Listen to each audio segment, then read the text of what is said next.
siang hari ini kita diberikan kesehatan, bisa berkumpul bersama, bisa belajar bersama di ruangan ini.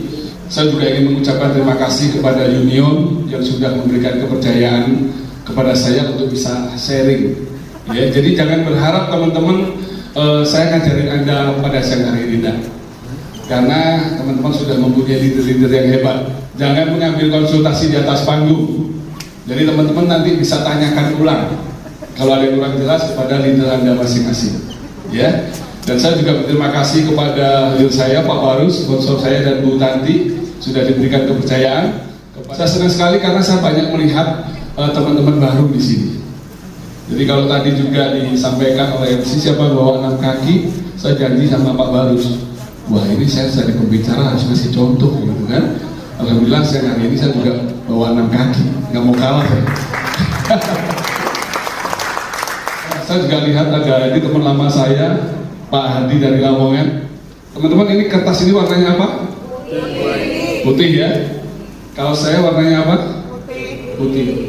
Kain di slide ini warnanya apa? Putih. Ini bukan sesuatu yang kebetulan saya bilang, karena siang hari ini kita berada di hotel yang namanya apa? Susu Hot ya. Jadi kalau kita berbicara yang hot itu ya, bicara tentang Anda loh yang ngomong ya, bukan saya ya. Tapi kalau kita berbicara susu itu warnanya apa?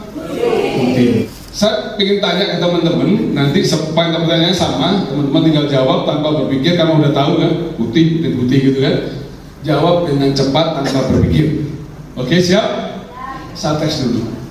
Kertas warna? Kaos warna? Slide warna? Nah, sekarang agak dipercepat. Ya. Kertas warna, kaos warna, slide warna, kertas warna, kaos warna, slide warna, kaos warna, kertas warna, slide warna, sapi minum. Sebentar. Sejak kapan sapi minum susu?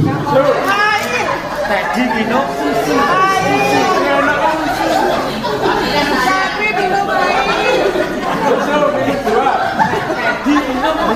Yang benar, sapi minum air menghasilkan susu. Itu yang benar. Ini joke aja teman-teman. Joke tapi ada maksudnya. Jadi dalam waktu singkat aja, ternyata pikiran kita bisa dimanipulasi, teman-teman. Ya. Jadi hati-hati dengan yang ada di dalam pikiran kita. Teman-teman punya lahan, ingin dibangun rumah. Kira-kira apa yang harus teman-teman lakukan dulu untuk membangun rumah sesuai impian Anda? Fondasi. Oke, fondasi. Lainnya? Gambar, oke. Uangnya dulu. Yang lain ada? Teman-teman mau bikin fondasinya bagaimana? Kalau gambarnya belum ada. Betul ya? Ruang keluarganya di mana? Ruang makannya di mana? Ruang tidurnya di mana, mau berapa lantai dibangun, betul ya? Uangnya belum ada, nggak masalah. Yang penting baru setelah itu ada gambarnya, cari uangnya kan gitu. Pertanyaannya, gambar itu ada di mana? Gambar itu ada di kertas, kan didesain. Sebelum gambar itu didesain ada di kertas, gambar itu ada di mana? Di pikiran kita. Itu kalau bangun rumah loh. Pertanyaannya, bagaimana dengan kehidupan kita semua? Bagaimana dengan kehidupan teman-teman ke depan? Apakah sudah digambar tuh di sini? Kebanyakan dari kita mungkin kemarin-kemarin ya udahlah, yang penting hidup aja, yang dijalanin aja, kerjaan ini ya udah dijalanin aja, yang penting bisa makan, ya kan? Bisa tidur nyaman, bisa biayai sekolah anak, selesai. Kadang-kadang hanya begitu, tanpa ada perencanaan yang bagus, tanpa ada keinginan yang ada dalam pikiran kita ke depan hidup kita seperti apa. Meskipun kita belum lama di sini, teman-teman perlu yakin bahwa ini perusahaan yang sangat besar. Sebelum saya memutuskan aktif, saya selidikin dulu lewat Google, saya cari informasi tentang perusahaan MSIG seperti apa. Baru saya memutuskan, dan saya tidak langsung cerita ke semuanya. Saya pelajarin dulu semuanya, saya yakin, baru saya jalan. Jadi teman-teman, selain mindset, itu keyakinan nomor 1. Teman-teman menguasai produk seperti apapun, sampai kelontok, menguasai sistem seperti apapun sampai hafal, tapi kalau teman-teman tidak yakin di sini, gak akan pernah jalan. Sepakat ya? Kita semua kan ada di bisnis ini, betul ya? Ada yang merasa tidak mempunyai bisnis di ruangan ini? Boleh angkat tangan? Udah ada ya, berarti sadar semua kita punya bisnis yang sama. Kalau teman-teman kepingin punya sebuah bisnis, itu pengennya bisnis yang jangka pendek atau jangka panjang? Jangka panjang. Nah, jangka panjang ada dua teman-teman. Yang pertama, jangka panjang seusia kita. Jadi pada saat usia kita selesai, maka bisnisnya selesai. Atau yang kedua, kita tutup usia, bisnis kita masih jalan terus. Mana teman-teman? Yang kedua. Boleh dibawa ini mas, bukan dibantu papannya. Saya coba ingin tunjukkan ke teman-teman dulu.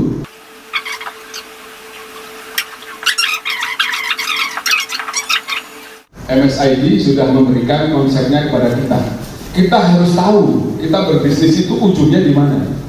Di sini MSID memberikan batasan apa teman-teman? Sistemnya 3, 6, 8. 3 tahun kita kerjasama dengan MSID. 6 kelebaran leader, 8 kedalaman leader. Maka teman-teman bisa pensiun.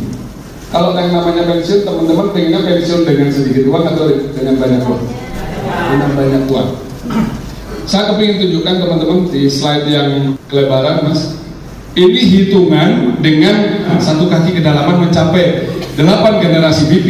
Itu teman-teman sudah ngumpulin uang 2,6 miliar per bulan. Itu hitungannya MSID ya. Nah, ini saya ngikut aja, follow the leader katanya Pak Haris. Tahu nggak maksud dari build to big? Membangun menjadi besar. Big ini adalah singkatan Billionaire Income Group. Kalau di sebelah dulu adalah MBIT. Big itu, billion itu kan lebih besar dari miliar. Betul ya?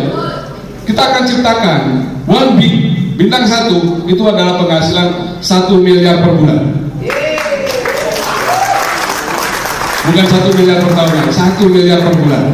Kalau nggak ada perubahan, nggak ada bedanya, ngapain kita pindah? Betul ya? Jadi kalau kita bermutasi, kita pindah harus jadi yang lebih baik, lebih besar. Sepakat ya teman-teman ya?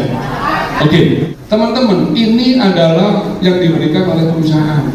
Kalau teman-teman cukup puas di sini boleh pensiun di sini, pensiun selesai. Dan ini bisa diwariskan, betul ya Pak Barusnya? Caranya adalah bagaimana? Saya akan kupas nanti caranya bagaimana bisa menciptakan ini. Bagi kita yang punya latar belakang networking, kita nggak puas hanya dengan 1 kedalaman seperti ini. Bila perlu 6-6-nya itu kedalamannya sama. Pengen tahu perhitungannya? Ini kalau 6-6-nya mencapai kedalaman 8 yang sama, penghasilan teman-teman adalah 4 triliun. Cukup?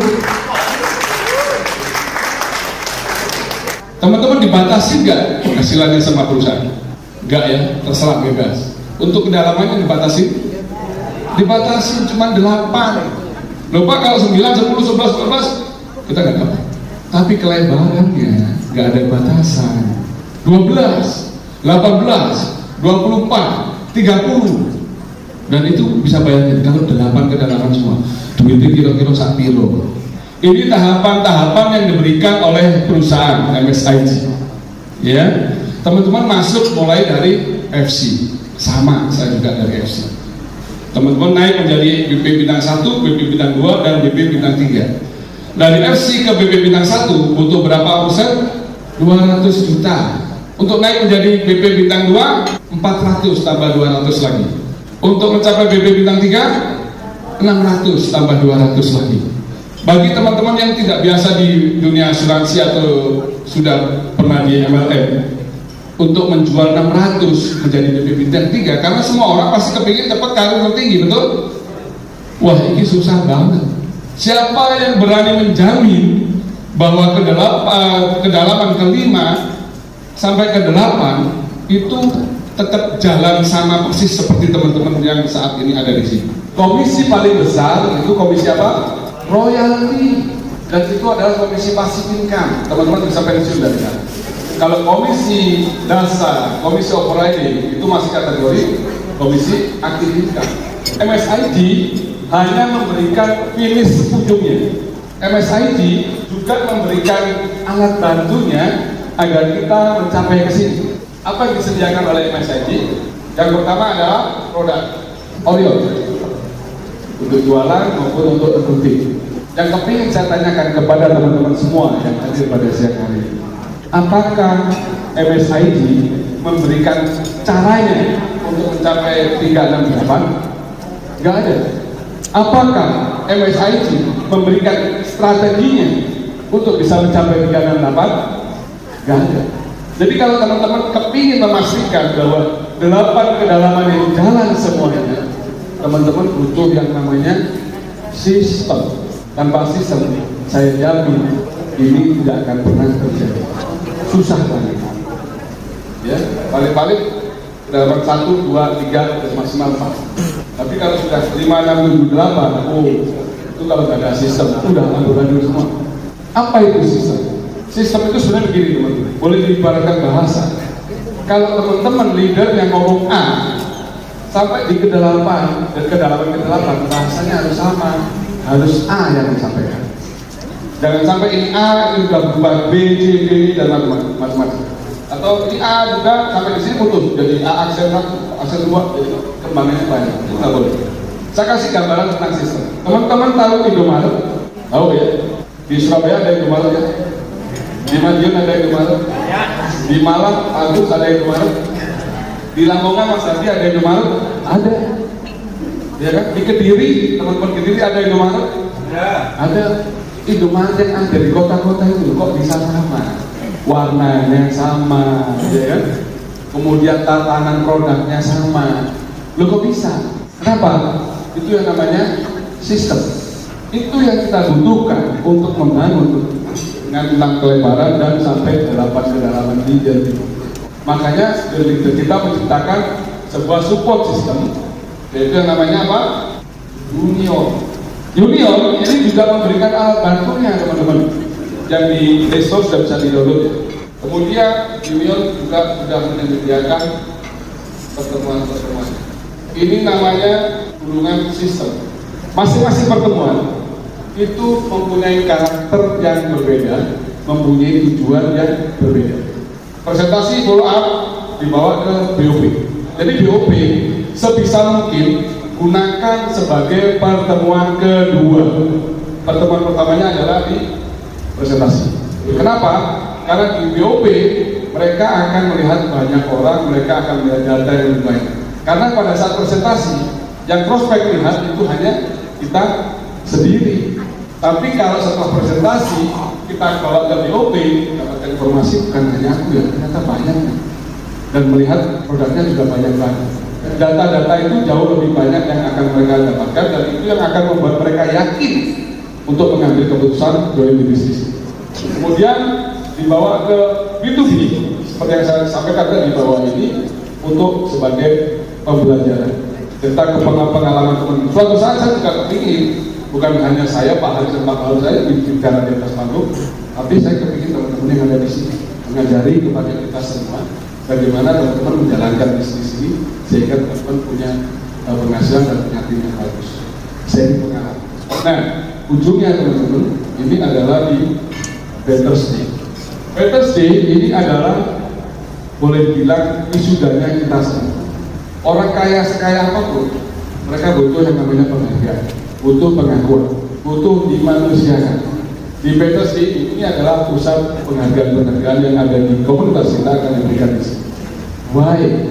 Kenapa saya harus mengambil bisnis ini? Kenapa saya harus sukses di bisnis ini? Biasanya mereka akan dapat jawaban di sini. Jadi sebelum ketemu why yang biasanya orang itu susah untuk berjalan. Saya sedikit flashback dari apa yang saya bicarakan tadi teman-teman. Kalau teman-teman sudah bisa melihat sampai di titik itu bahwa bisnis asuransi ini bisa menyelesaikan masalah keuangan keluarga Anda, teman-teman akan jalan. Tambah yakin. Kalau teman-teman sudah bisa melihat sampai di titik, teman-teman akan jalan sampai dapat hasil. Teman-teman enak mana? Diyakin-yakinkan atau yakin sendiri? Yakin sendiri. Jadi kalau teman-teman kepingin timnya itu yakin dengan sendirinya, teman-teman nggak perlu kerja keras untuk meyakinkan bahwa mereka semua ke Betters Day. Hanya ini yang kita ulang-ulang sebenarnya secara sistem.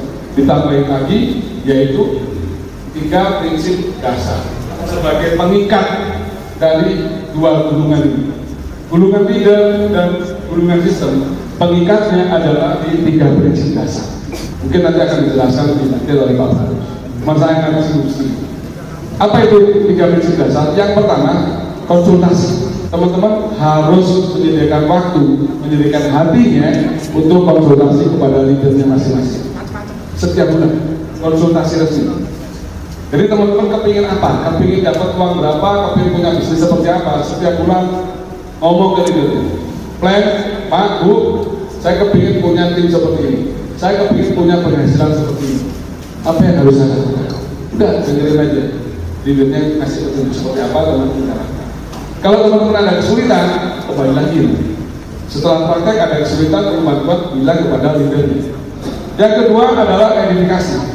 Edifikasi itu adalah memberikan kekuatan kepada pihak ketiga. Siapa yang perlu diedifikasi? Siapa yang perlu diberikan kekuatan? Yang pertama adalah MSIG. Teman-teman harus memberikan penghargaan dan keyakinan bahwa MSIG ini perusahaan besar. Teman-teman sedikit dulu, baru sampai. Yang kedua, teman-teman harus memberikan kekuatan kepada junior. Teman-teman harus yakin bahwa bersama-sama junior kita akan bisa sukses. Yang ketiga, teman-teman harus edifikasi leader Anda. Mungkin leader Anda, sponsor Anda, yang merekrut Anda secara ekonomi mungkin itu di bawahnya Anda saat ini mungkin. Tapi beliau lebih tahu dari Anda, betul ya? Karena beliau masuk ke itu. Kemudian teman-teman minta tolong kepada leadernya untuk membantu presentasi. Tapi teman-teman tidak edifikasi beliau. Biasanya terjadi leader Anda gak dilihat sama prospek Anda, gak dihargai. Tapi kalau Anda menghargai leader Anda, maka prospek Anda juga akan menghargai leader Anda. Saya memerlukan leader, bukan itu masalah. Kalau prospek Anda joinnya ke leader Anda atau Anda? Ya kan, ke teman-teman sendiri kan yang merasakan hasilnya langsung. Leader Anda masih punya leg yang lain. Kemudian no cross lining. Teman-teman kalau konsultasi bisnis jangan ke orang lain. Teman-teman konsultasi bisnis itu silakan konsultasi kepada leadernya yang segaris. Kalau tanya produk, tanya Oreo ke teman-teman yang lain, proses nggak masalah. Ya kita satu keluarga. Tapi kalau internal bisnis ada masalah di bisnis, ada masalah di tim, konsultasinya kepada leadernya masing-masing. Paham ya? Itu 3 prinsip dasar teman-teman ini sebagai kunci.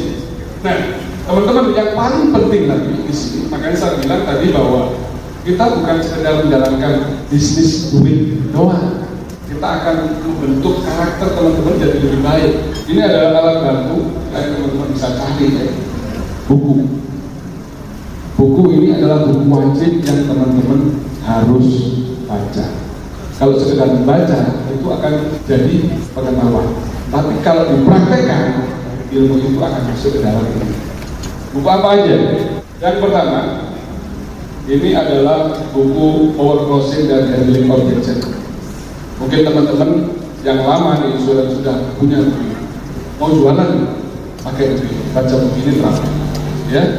Kalau teman-teman kepingin membangun jaringan, benar-benar kepingin mempunyai tim yang besar, teman-teman harus baca buku ini.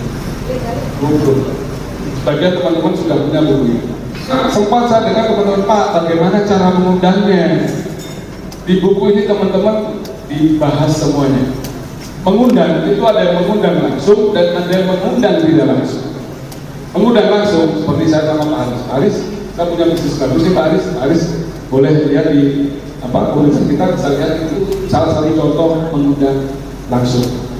Bagaimana mengundang tidak langsung? Semua juga dibahas. Contohnya seperti ini. Pak Haris sudah pengalaman nih. Haris, kebetulan saya punya proyek bisnis baru Pak Haris. Pak Haris kan sudah terbiasa di bisnis ya. Boleh nggak saya minta pendapat Pak Haris tentang proyek saya? Kalau memang ini bagus, mungkin akan saya jalankan terus Pak. Boleh minta waktunya Pak Haris? Nah, itu mengundang tidak langsung. Semuanya dibahas di sini. Kalau saya bahas sekarang habis waktu. Ya, teman-teman harus murah, bukunya murah. Untuk mencapai penghasilan miliaran, triliunan itu sangat murah. Dan yang berikutnya yang terakhir teman-teman, tahu nggak risiko menjalankan bisnis ini apa? Penolakan. Kalau dari tolak biasanya kecewa nggak? Sakit hati nggak? Sakitnya di mana? Di sini, gitu kan?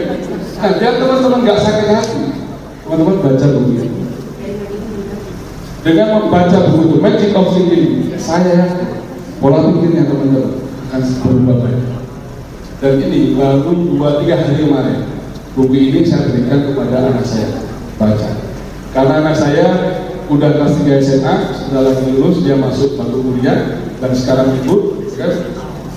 Baca buku ini. Kenapa? Saya ingin pola pikirnya dia sudah mulai berubah. Teman-teman akan merasakan bagaimana kekuatan kalau kita mempunyai pikiran yang berpikir besar. Hati-hati dengan pikiran. Kehidupan Anda itu akan terjadi seperti yang teman-teman pikirkan. Apa yang ada di pikiran Anda itulah yang akan terjadi. Buktinya di agama juga sama, sedikit beda bahasa. Tuhan itu seperti apa yang Anda rasakan. Jadi Anda berpikir apa ini yang terjadi. Nah, yang terakhir teman-teman, saya ingin menutup dengan sebuah cerita. Saya akan sedikit cerita tentang Abu Nawas, terkenal dengan orang cerdas. Mungkin teman-teman sudah biasa pernah dengar cerita tentang Abu Nawas. Di suatu waktu dulu ada sebuah kerajaan yang sangat makmur. Kerajaannya makmur, kerajaannya sangat besar. Rajanya juga sangat bijaksana. Raja ini punya banyak teman dari kerajaan-kerajaan yang lain. Nah, suatu saat raja ini diberikan hadiah oleh temannya dari kerajaan yang lain. Hadiahnya adalah ikan. Ikannya bagus sekali. Mungkin saat ini ya seperti ikan arwana dulu ya, yang paling bagus. Harganya mahal. Ikan itu memang luar biasa. Karena melihat ikan ini sangat bagus, hampir setiap hari si raja ini setiap bangun tidur itu selalu nongkrong di depan kolam melihat ikan, memandangi ikan ini. Luar biasa. Ikan ini bagus sekali. Nah, kadang-kadang dia duduk di situ sambil memandang ikan, sambil mencari inspirasi bagaimana untuk memakmurkan rakyat. Apa yang harus dilakukan untuk seluruh keluarga di kerajaan ini. Suatu saat si raja ini tiba-tiba mempunyai sebuah ide yang di luar logikanya manusia. Beliau melihat ikannya sangat bagus. Akhirnya beliau punya ide. Ikan ini kan cuma berenang di kolam saja, ya? Memang ikan hidupnya di air, betul ya? Kalau ikan ini bisa terbang, wow, itu luar biasa. Akhirnya beliau mikir, bagaimana ya caranya agar ikan ini bisa terbang. Pada saat beliau memikir tentang bagaimana caranya ikan bisa terbang, terlintaslah di pikiran raja ini namanya Abu Nawas. Karena Abu Nawas ini terkenal dengan kecerdasannya. Akhirnya dipanggillah Abu Nawas. Panglima, tolong panggil Abu Nawas ke sini untuk menghadap saya. Akhirnya panglimanya memanggil Abu Nawas dan Abu Nawasnya datang. Si raja bilang begini, Abu Nawas, kan kamu terkenal dengan kecerdasannya. Semua kita sering kita. Ya, Paduka Raja, apa yang bisa saya bantu untuk Paduka Raja? Abu Nawas, ya, di kolam saya ada ikan yang sangat bagus. Saya senang sekali dengan ikan. Ya, terus Paduka Raja, kenapa? Saya minta kamu, tolong kamu berpikir bagaimana caranya ikanku ini bisa terbang. Kalau kamu bisa melakukan itu, kamu saya kasih biaya yang sangat besar. Kamu saya kasih waktu 3 hari. Akhirnya si Abu Nawas pulang bingung. Bagaimana ya caranya ikan ini bisa terbang? Dan dengan kecerdasannya akhirnya muncul sebuah ide. Dia membuat seperti sayap dari kertas, 2 kiri kanan. Akhirnya setelah 3 hari Abu Nawas datang menghadap kepada raja. Ya Raja, saya sudah mendapatkan ide. Oke, silakan dilakukan. Ikannya diambil teman-teman, ditempelin sayap dari kertas sebelah kanan dan sebelah kiri, dan akhirnya ikan itu dilempar ke atas tinggi sekali sama Abu Nawas. Dan apa yang dilakukan raja? Raja tersenyum. Beliau melihat seakan-akan ikan ini benar-benar terbang karena ada sayap, ya kan? Nah, Karena bagaimanapun juga secara akal sehat kan kamu tidak bisa terbang, dan akhirnya ikan jatuh dan mati.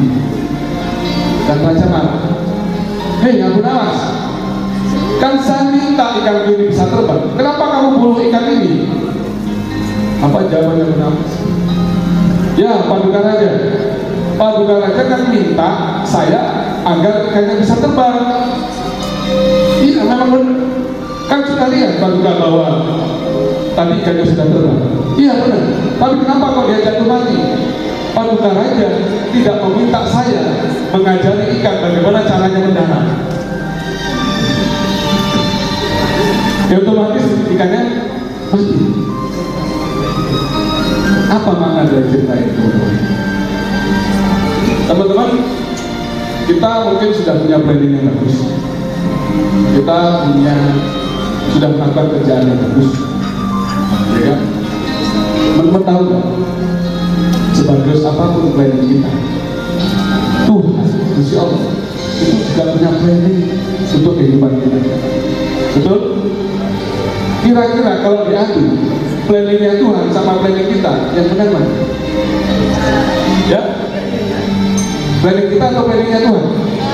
Planningnya Tuhan. Bagaimana caranya agar planning ini bisa jalan bersama-sama? Boleh dibilang seperti kita ini mengajukan proposal kepada Tuhan. Ini loh planning kehidupan saya. Bagaimana agar Tuhan bisa mendukung seluruh planning? Ya kan?